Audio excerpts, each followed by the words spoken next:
How to turn on or turn off notification history on the Samsung Galaxy S24 series.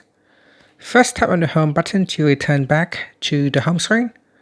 Now from the home screen, swipe down at the top, then tap on the settings icon. Next, in the settings page, we scroll down and in here, tap on notifications. After that, tap on advanced settings. Then tap on notification history. And at the top here, tap on the toggle button to switch it off or turn it on. Now when you switch it on, when you switch it off, it actually clears everything. So if you turn it back on, it will show no recent notifications.